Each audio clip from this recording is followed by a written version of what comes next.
तो स्वागत है आप सभी का एक और नए वीडियो में, जहां मैं आपको बताऊंगा places to visit in Dwarka. यानी कि आज हम करेंगे द्वारका दर्शन। अप्रैल 2023 की गर्मियों में हमारा आगमन हुआ द्वारका पावन धाम में, तो मैंने सोचा क्यों ना हमारे दर्शकों को भी द्वारका और उसके आसपास मौजूद पावन स्थलों से अवगत कराया जाए। और इस श्रेणी में सर्वप्रथम हम आए अति प्रिय परम पूज्य नाथों के नाथ दीनानाथ श्री द्वारकाधीश महाराज के दर्शन करने।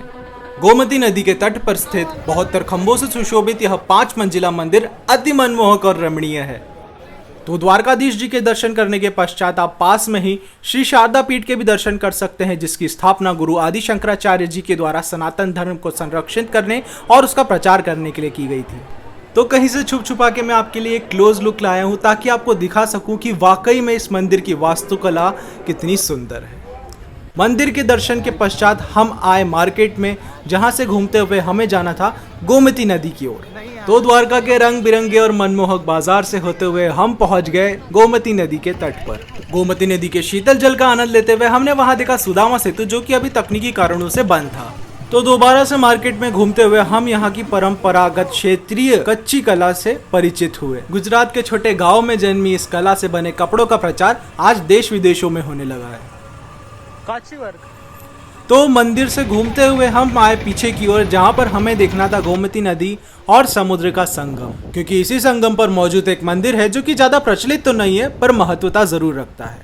श्री समुद्र नारायण भगवान का मंदिर। खास बात यह है कि इस मंदिर के दर्शन के साथ ही आप पास में श्री गोमती नदी और अरब सागर के मनोरम संगम के भी दर्शन कर सकते हैं। जी हाँ, यही है वो संगम।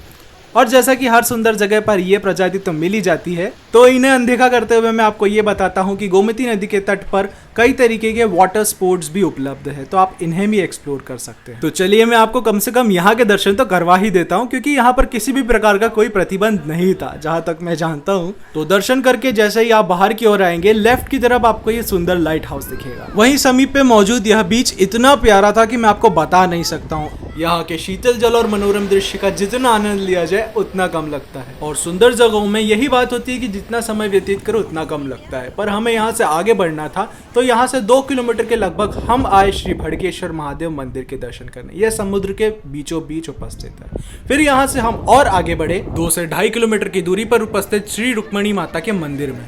यह मंदिर अपने जलदान के लिए प्रसिद्ध है। मान्यताओं के अनुसार एक बार ऋषि दुर्वासा को श्री कृष्ण और रुक्मणी रथ खींचते हुए रात्रि भोज के लिए अपने घर ले जा रहे थे। वहीं रास्ते में श्री रुक्मणी जी को प्यास लगी, तो श्री कृष्ण ने अपने पांव से खोदकर गंगा जी उत्पन्न की, जिससे रुक्मणी जी ने अपनी प्यास तो बुझा ली। पर ऋषि दुर्वासा को अपमानित महसूस हुआ कि पहले उनसे क्यों नहीं पूछा गया, जिसके चलते रुक्मणी जी को ये श्राप दे दिया कि वह अपने पति से अलग रहेगी।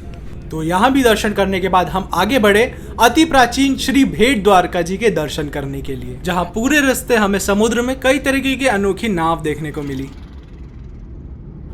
तो यहाँ पहुंचकर आपको अपनी गाड़ी पार्क करनी होती है और 10-20 रुपए का नाव का टिकट लेकर आपको उसमें सवार होना होता है, जो आपको भेट द्वारका ले जाती है। तो हम भी हो गए अपनी नाव में सवार और तैयार श्री भेट द्वारका जी के दर्शन करने के लिए। गर्मी की धूप और समुद्र से आती ठंडी हवाएं मिलकर एक अलग ही अनुभव जो है हमें दे रही थी। जहां नाव में सवार हम सभी इंतजार कर रहे थे कि कब इस किनारे से उस किनारे भेट द्वारका पहुंचेंगे, पर जब नाव चलती है तो पता सा नहीं लगता है कि नाव एक्चुअली में चल रही है। बाकी जो भी एक्सपीरियंस था बहुत ही अच्छा था। देखने को ये भी मिल रहा है कि अभी यहाँ पर एक पुल निर्मित किया जा रहा है, जिससे डायरेक्टली भेट द्वारका जाना लोगों के लिए आसान और सुगम हो जाएगा। तो फाइनली हम पहुंच गए भेट द्वारका में। यहाँ भी कई सारी नाव जो है पार्क की हुई है, तो उन सबको देखते हुए और यहाँ के जो रीजनल लोग हैं उनको समुद्र का आनंद लेते देखते हुए, बाजार को एक्सप्लोर करते हुए हम फाइनली पहुंच गए द्वारकाधीश जी के दर्शन करने। यह मंदिर अभी तो निर्माणाधीन है, पर यहाँ पर भी दर्शन बहुत अच्छे से हुए। फिर दोबारा मार्केट से होते हुए हम अपनी नाव की ओर आए, क्योंकि यहाँ पर 7-8 बजे तक जो है नाव का आना जाना बंद हो जाता है। तो समय से आप यहाँ से निकल जाएं तो भी बेहतर होगा, वरना आपको भेट द्वारका में स्टे करना होगा। पर यहाँ पहुंचकर जो मुझे नज़ारा दिखा है, मतलब समुद्र से आती ठंडी हवाएं, ढलता सूरज और यहाँ तैरती अनोखी नावें, इन सब के समागम से जो आनंद की अनुभूति होती है उसे शब्दों में बयां करना आसान नहीं।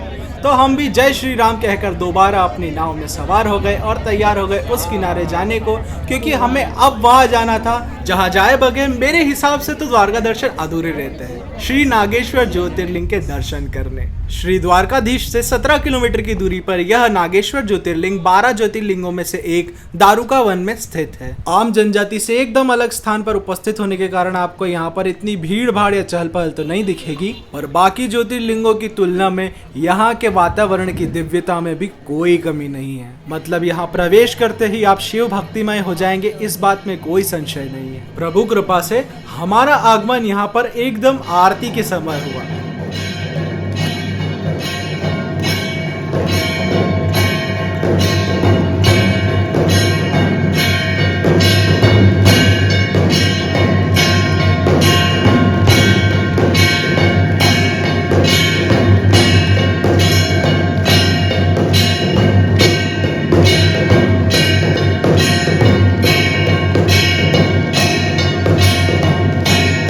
आशा करता हूँ आप भी इस आरती दर्शन से कृतार्थ हुए होंगे। तो मेरे साथ बोलिए नमः पार्वती पते हर हर महादेव।